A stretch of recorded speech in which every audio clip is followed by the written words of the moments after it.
Good evening and welcome to another episode of Late Night with Lenette. Maggie, Maggie, Maggie. Just what do you actually do? Now, 4 months ago, our illustrious governor announced plans to seek a no-bid contract to review DCYF. Now, folks, this is an agency that strictly is there for children's welfare, protection of children. You heard it right, 4 months. She's done nothing. Nothing. I mean, she made the announcement, which was great. She has great intentions, but do we really want a senator down in Washington, D.C. that just has great intentions? We need someone that's going to do something. We need someone who's going to act on what they say. I don't think Maggie's our candidate. Vote no for Maggie Hassan. She's a great storyteller. She has great ideas. I'm sure there's a library here somewhere in New Hampshire that needs a storyteller. For Senate, we need Kelly Ayotte back. So, no to Hassan, yes to Ayotte. My guest this evening, Dan Hobbs, the State Director for National Able Network, correct? That's right, here in New Hampshire. Welcome, Dan. Thank you. It's nice having you on the show. Thank you. Now, can you briefly explain what National Able Network is? Sure. So, National Able Network, we are a national nonprofit. We're based out of Chicago. So we hold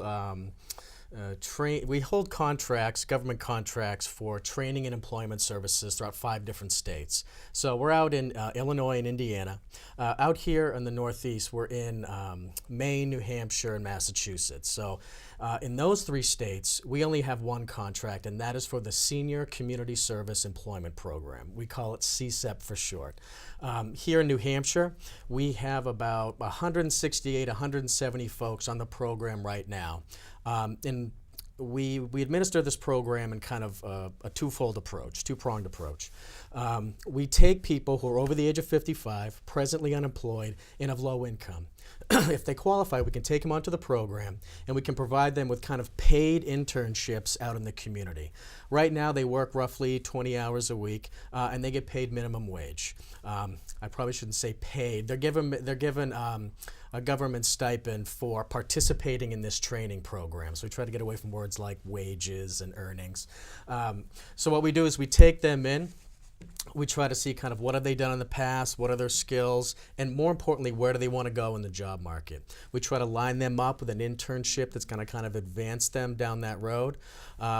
And just like kind of unemployment would do, we're also asking them to constantly be looking for work, be applying. The other prong to that approach, along with this paid internship, are typical classroom trainings like something on resume writing, interviewing skills, kind of how to make a good impression in the workplace. We also have some computer training and things like that as well. So we hope with those kind of 2 approaches, we can kind of build a good employee, make them very attractive to the job market out there. Oh, wow, very good. Now, is there a time limit? I mean, is it just for a season? I mean, yeah. So you can be on the program for up to 4 years. So oh, it's wow. a 48-month limit there. Now, most of the people who went to our program, in just under 2 years, the average person will leave our program. Gotcha. Sometime, we hope that's always for work, but sometimes based on age and other things. Sometimes people leave for health concerns and other things like that. You can be on for 4 years, though most are done just under 2 years. Now, is it someone that has retired from a field? Or could you just be someone, say maybe a mom who's finally decided, hey, the kids are grown, they're out of the house. Yeah. I think I'm going to try to find a job. It's all kinds. So I get that question the most, like, well, what are the kinds of people on your program? And I give them the answer that nobody wants to hear was, well, they're all over the place. They run the spectrum, and they do. So we do have people who, we find a lot recently are people who thought they could retire, but then the bills start mounting up, all of a sudden the medications go up, and all of a sudden that savings they had, that 401k and the Social Security, it's just not enough, and they need to get back in there and work. But they've been out of work for 5 years. Maybe their skills have dropped a little bit. Maybe their industry is kind of dried up. So they need some of those skills to say, well, how can I transfer back into a different position back in the workforce? But we also have on people who I'm going to call kind of chronically unemployed for whatever reason, their own health concerns, a disability, or just happen to be those people who aren't a great employee. So when there's reductions in staffing, they're the first ones to go. Sometimes those problems or those issues that people have when they're, in their teens, in their 20s, and their 30s, they don't all of a sudden go away when you're 55 plus. Some of those kind of, bad habits and just activities at work that a supervisor doesn't like or a boss doesn't like, they're still there when they're 55 and 60. And those people need help finding work too. So again, we hope through the program we can build them up and get them out the door. They're a better employee. Yeah, and computer classes it's probably a popular class to be taking there. It is. The office has definitely changed. It certainly has. When we bring people in, that's one of the first concerns that they have. They see their kids or their grandkids in the workforce now, and they know what it's like, or at least they think they do. It's all computers.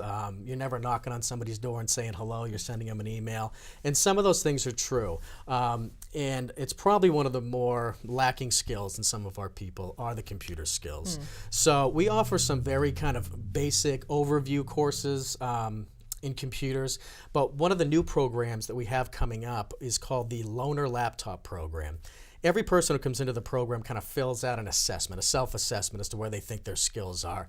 Everybody marks their computer skills, or I should say most, at deficient. I need some training right there.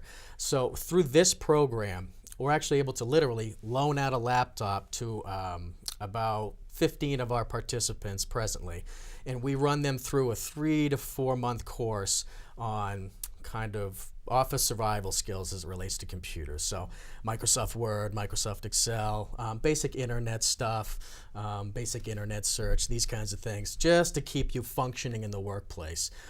It kind of starts at square one and ends at 100, tries to kind of encapsulate all that stuff. The best piece for us is that ability to loan out the laptop. Oh, I'm sure that's huge. For anybody out there, seniors out there who've taken a computer class at the senior center or the library or the community college or something like that, it's great. You can go there, there's a computer right in front of you, they teach you some things, that's great. But if you can't go home and practice all that stuff, it all just goes away. So at least through this program, they can go home every single night with that laptop, they can apply all the skills that they've learned, and just keep that skill fresh. At present, we don't have the ability to actually give them a laptop, but there are some great programs out there that can help people get, cheap or refurbished computers out there, and we typically steer them in that direction. Oh yeah, well, that's a great program. Yeah. Great idea. It's had some really good results. Now, what types of jobs? Is it just office jobs? I mean, second most popular question I get. Yeah. So we don't go out into the community and try to find partners, nonprofits, government agents, anybody who is not a for-profit agency, we can partner with them and try to send out an intern out there so they can work at their agency. There's a variety of different positions, so we're not looking to build partnerships and then fill those slots out there. We're doing it in reverse. So we're taking in the participant, seeing where the skills are at, where they want to go, what industry they want to be in, and then guide them that way. So the positions are really based on what these participants want to do. So there are certainly kind of office positions. We can't set anybody up for like a supervisory role. We're not going to send you out to Xfinity and make you the supervisor of a crew. All of the positions are in some way kind of a support role. So some are in the office, filing, receptionist. We have some janitorial stuff, maintenance. But depending on where the skills are, they can be fairly advanced. We have people who assist in grant writing or research at certain places. We partner with a lot of senior centers throughout the state. And out there, they can do a variety of different things. There's that reception, there's that greeter, but there's also people who run a series of programs, maybe health and wellness programs, or even knitting and other things. If this is where they want to go professionally, we can try to build them kind of a support role at an agency. Oh, wow. Yeah. Now, is this just located in Manchester, or is it throughout New Hampshire?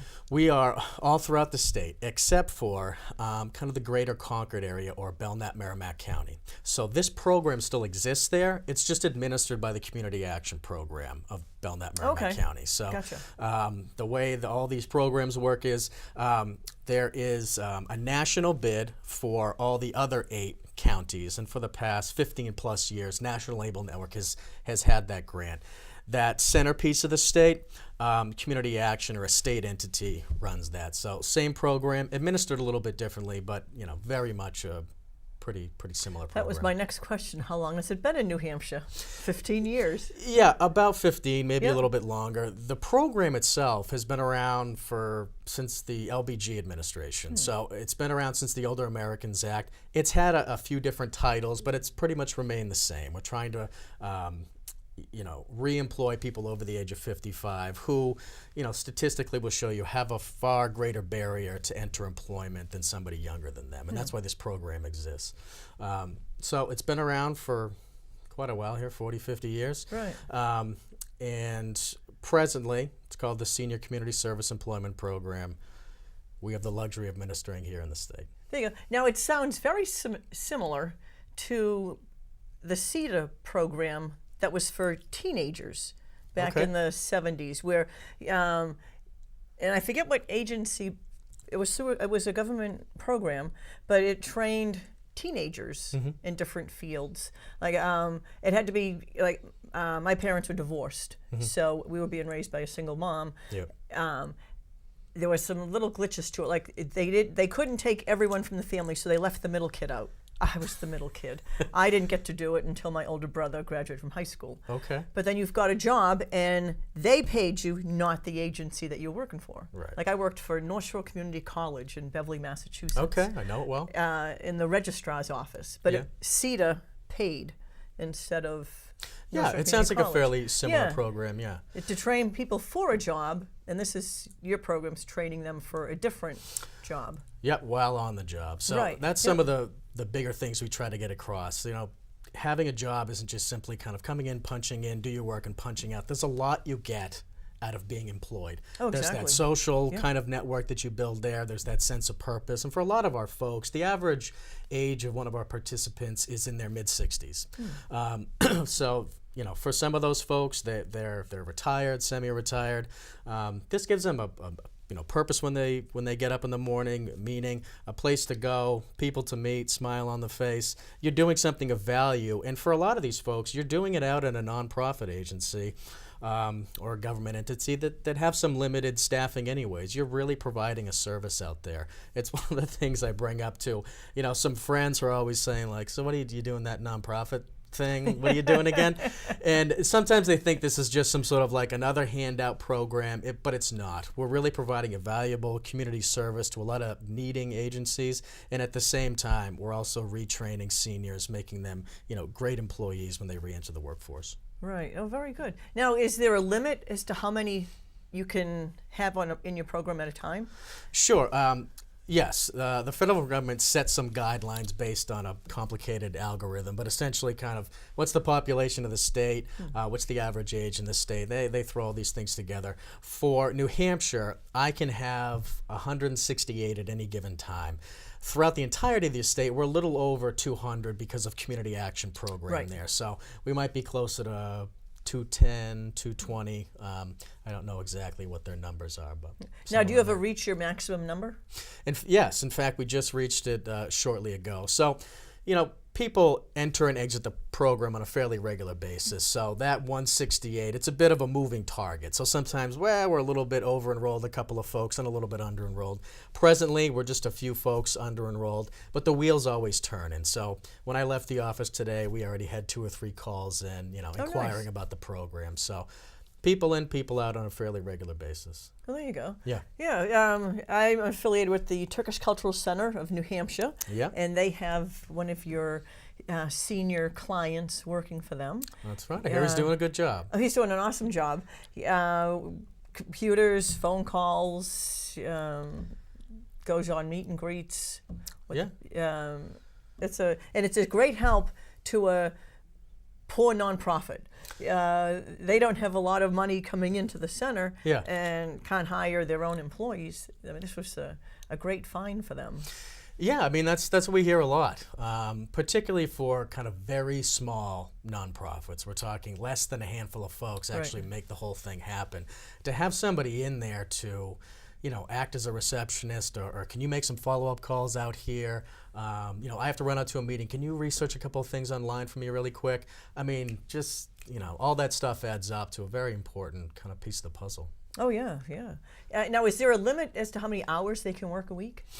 Yeah, so that figure also fluctuates a bit just based on funding. So presently people are at, our participants are at 17 hours a week at this point. But I'll tell you, just a few weeks ago, they were at 22. So we typically alter hours about twice a year. So our funding, we get slammed with funding. I shouldn't say slammed. We receive our funding in July. And with that, we typically can adjust hours upward a bit because now we're flush with cash. When that, 6 months through that fiscal year, we may have to adjust hours again because maybe funding has dipped a little bit, so we'll increase them. In this case, we had to decrease them from 22 to 17 just in the past 2 weeks. Gotcha. Yeah. Now, do you have any of your clients working directly for you? Absolutely. Oh, there you go. I probably have. We have our main office is in Manchester. We have a satellite office up in Berlin.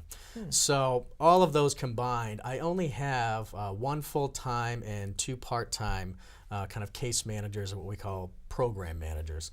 And under them, we have about 12 staff participants. So these are people enrolled in the CSEP program whose assignment is to work with the agency. So the receptionist is a participant, the payroll person.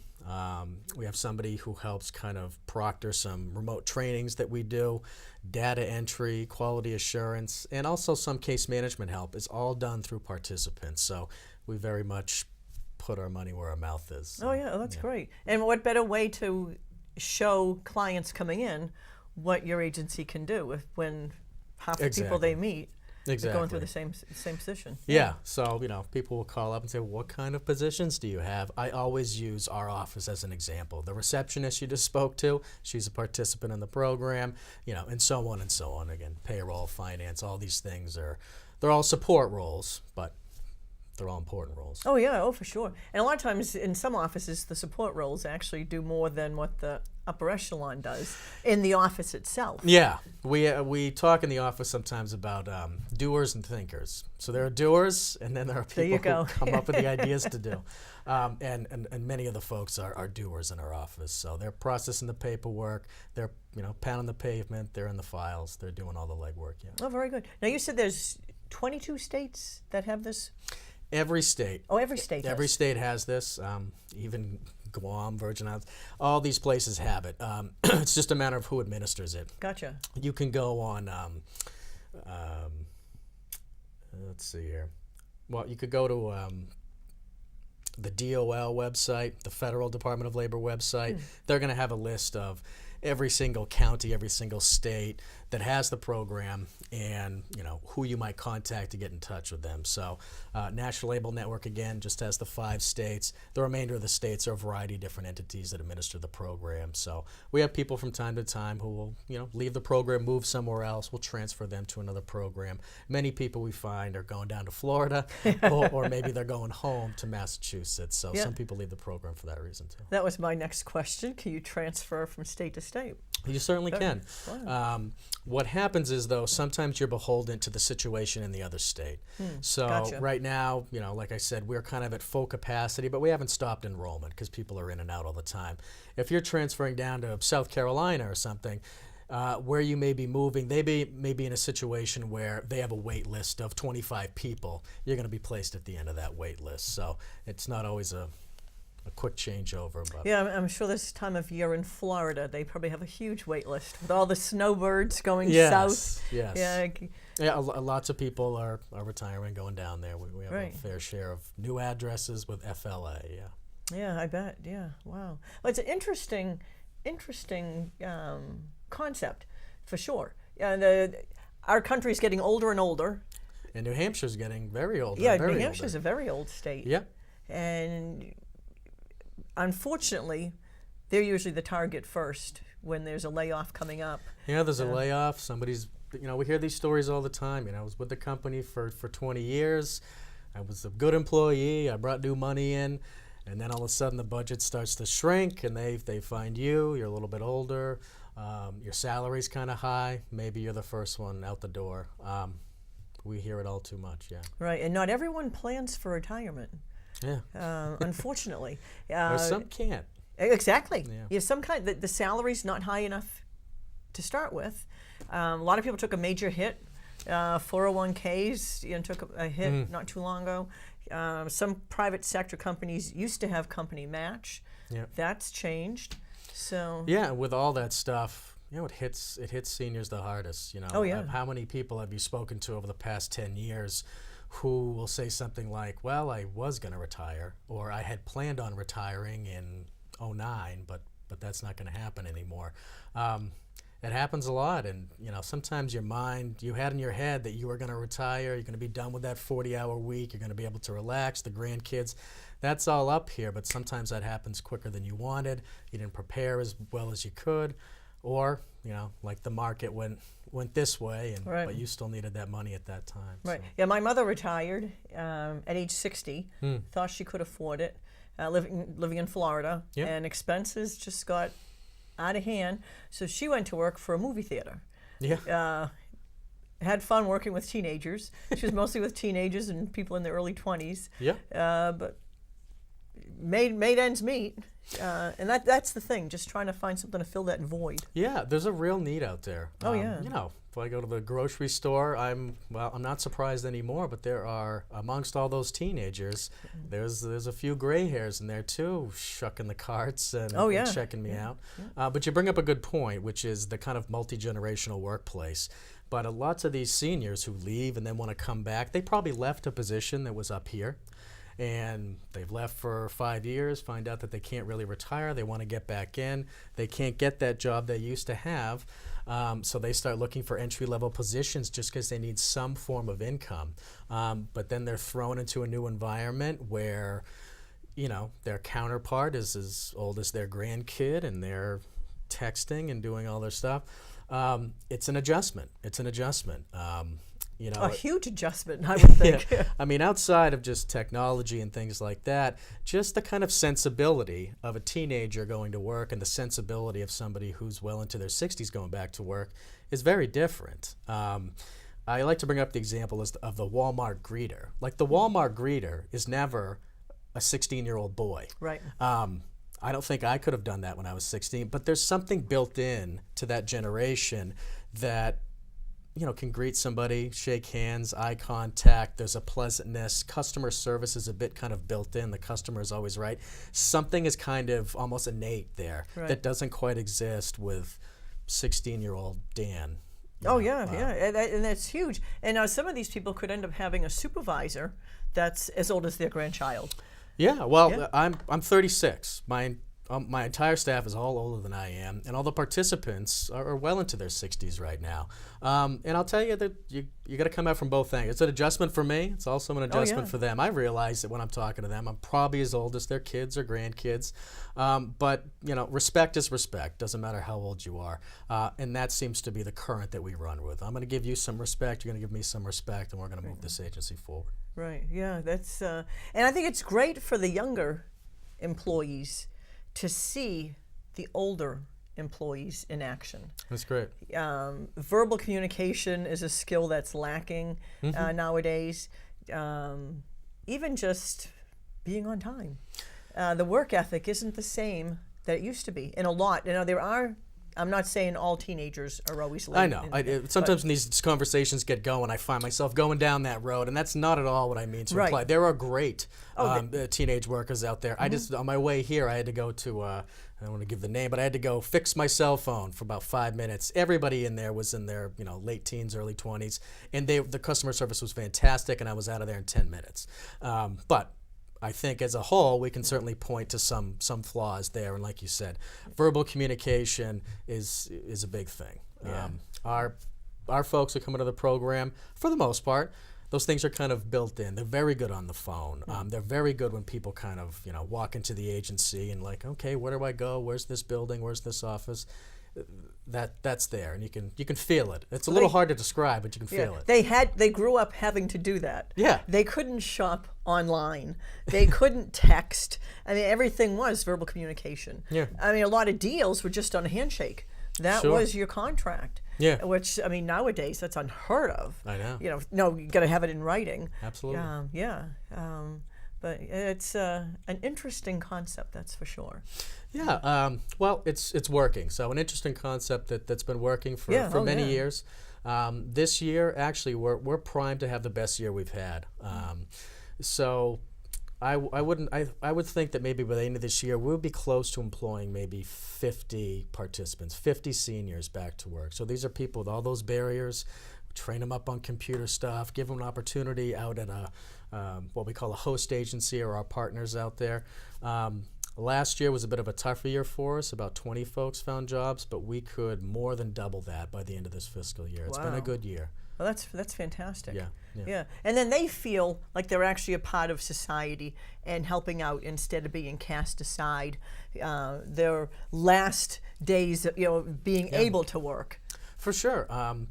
We don't think for one moment that when these people call us up, typically a Monday call, we don't think for one moment that this isn't like a bad place in their life. Most people did not think they were going to be here. I can't believe I'm looking for work and I'm 67. So when they call up, they've usually exhausted many, many resources before they hit our door. So they're calling up. They may have lost a job that they had for a long time. The savings is going down. The bills are mounting up. If they were receiving unemployment, that's dwindling down. By the time they call us, it's a bit of a last resort. I don't know where else to go. I never thought I'd have to be involved in some federal program to help me. So we try to be very sensitive to that on the way in. We know it's not a good place, but I think slowly but surely, they figure out that we're here to help, and it doesn't take too long to kind of pick those spirits up. Just like you said, get out there. There's some meaning, some purpose. You're helping, and you get a couple of bucks in your pocket. Very good. Well, we are at the end of our episode. All right. Thank you so much. Folks, thank you for tuning in to Late Night with Lenette. Good night, and God bless.